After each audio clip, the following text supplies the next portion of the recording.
Hello everyone, welcome करता हूं मैं अपने यूट्यूब चैनल जुडिशियल अड्डा पे। क्या सिविल जज बनने के लिए 3 साल की अब आपको एक्सपीरियंस की ज़रूरत पड़ेगी? अगर आपको 3 साल की एक्सपीरियंस नहीं है तो क्या आप सिविल जज के एग्जामिनेशन में नहीं बैठ पाएंगे? ये इसका जवाब आपको इस वीडियो में मिल जाएगा। तो मेरी आपसे रिक्वेस्ट है कि अब तक आपने अगर मेरे चैनल को सब्सक्राइब नहीं किया है तो प्लीज़ सब्सक्राइब करिए, शेयर करिए, लाइक करिए।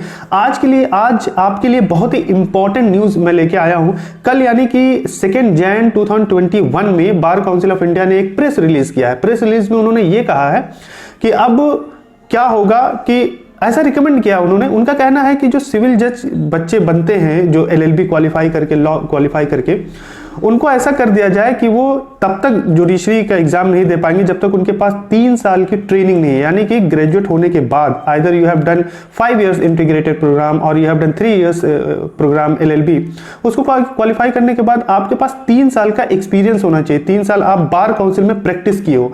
ये रिक्वायरमेंट है। ये प्रेस रिलीज जो बार काउंसिल ऑफ इंडिया ने न्यू दिल्ली से जारी किया। अब इसके पीछे है क्या ये चीजें सही हैं? क्या ये एक्सपीरियंस होना जज के लिए, सिविल जज क्वालिफाई करने के लिए मैंडेटरी है एक जज के लिए? मैं आपको बता दूं कि प्रेस रिलीज में क्या कहा गया है, बार काउंसिल ऑफ इंडिया का क्या स्टैंड है।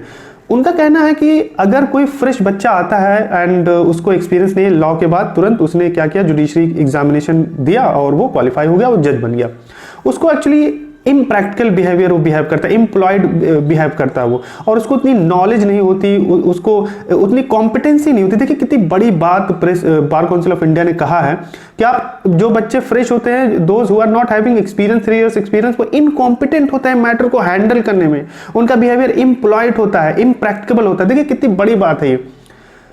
तो एक्चुअली हुआ ये था कि पहले ऑल इंडिया जज association and others versus union of India में, ये 2002 का केस था, उसमें ये जो 3 साल के एक्सपीरियंस होने की बात थी वो हटा दिया गया था। तो अभी आप जानते हैं कि सिविल जज के एग्जामिनेशन आपको देना है तो आपके पास just you must possess the law degree. आपके पास लॉ डिग्री है तो आप दे सकते हो। उसके लिए कोई बार काउंसिल से रजिस्ट्रेशन कराना, बीइंग एडवोकेट प्रैक्टिस की, उसमें मैंडेटरी नहीं है। लेकिन अब ये क्या बात चल रही है, क्योंकि अब आंध्र प्रदेश में क्या हुआ, वैकेंसी निकली दिसंबर 2020 में। आंध्र प्रदेश में जो वैकेंसी निकली उसमें ये मांगा गया, जो रिक्वायरमेंट मिनिमम एलिजिबल क्राइटेरिया रखा गया, उसमें ये रखा गया कि एक तो आपके पास लॉ की डिग्री होनी चाहिए, दूसरा आप बार काउंसिल में आप 3 साल का एक्सपीरियंस आपके पास होना चाहिए।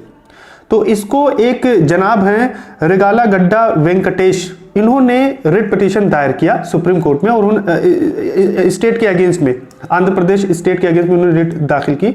उन्होंने कहा देखिए ये इलीगल है, 3 साल का एक्सपीरियंस जो आप मांग रहे हैं इलीगल है और अनवारंटेड है, जो वर्ड उन्होंने यूज किया।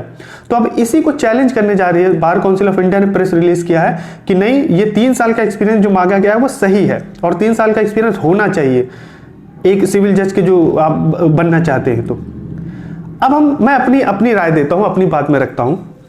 देखिए as far as experience is concern, as far as behaviour is concern, वो देखिए ऐसा नहीं है कि 3 साल आप ट्रेनिंग कर लेंगे बार काउंसिल में तो आपको पोलाइट हो जाएंगे। It's not like that.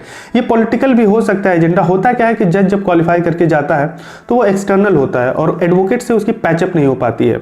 Advocate से वो बिहेवियर क्यों अच्छा रखेगा, वो तो भाई अपना डिसीजन देगा और जो चीज़ें सही होंगी उसको सही बोलेगा, जो गलत होंगी उसको गलत बोलेगा।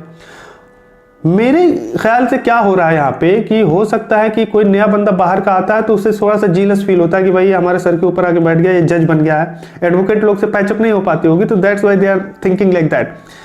जहां तक एक्सपीरियंस की बात है तो देखिए वो तो करते करते आता है ना, किसी को 5 साल में भी उतनी नॉलेज नहीं हो पाती है। जब आप काम करेंगे, once you have qualified judiciary and once you have started job, so obviously बात है कि with the passes of time आपके पास एक्सपीरियंस भी आएगा।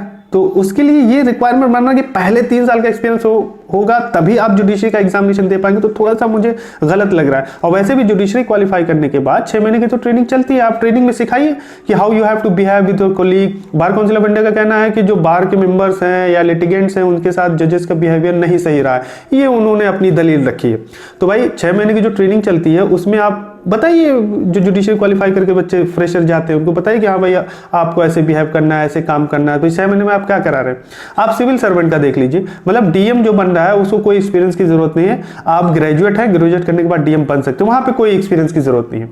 जज को 3 साल की एक्सपीरियंस हो जा रही है। आप सोच के देखिए, क्या ये कहने और सुनने में अच्छा लग रहा है? मुझे लग रहा है कि थोड़ा सा यहाँ पे सोचने की जरूरत है। और देखते हैं आगे क्या होता है। अभी कोई फाइनल डिसीजन नहीं आया, as a bar council of India recommend किया, सुप्रीम कोर्ट को बोला है। अब देखते हैं इस पर क्या डिसीजन आता है। जो पिटीशन, रिट पिटीशन दाखिल किया गया है, ये गलगड्डा वर्सेस वेंकटेश जो आंध्र प्रदेश के उन्होंने दाखिल किया, देखिए इस पर क्या डिसीजन आता है। तब तक के लिए बने रहिए हमारे यूट्यूब चैनल के साथ जुडिशियल अड्डा पे। और मेरी आपसे दोबारा रिक्वेस्ट है कि अगर आपने हमारे चैनल को सब्सक्राइब नहीं किया, प्लीज़ सब्सक्राइब, शेयर और लाइक करिए ताकि और आपको ऐसे से अच्छे इन्फॉर्मेशन मिल सके। Thank you so much for giving your precious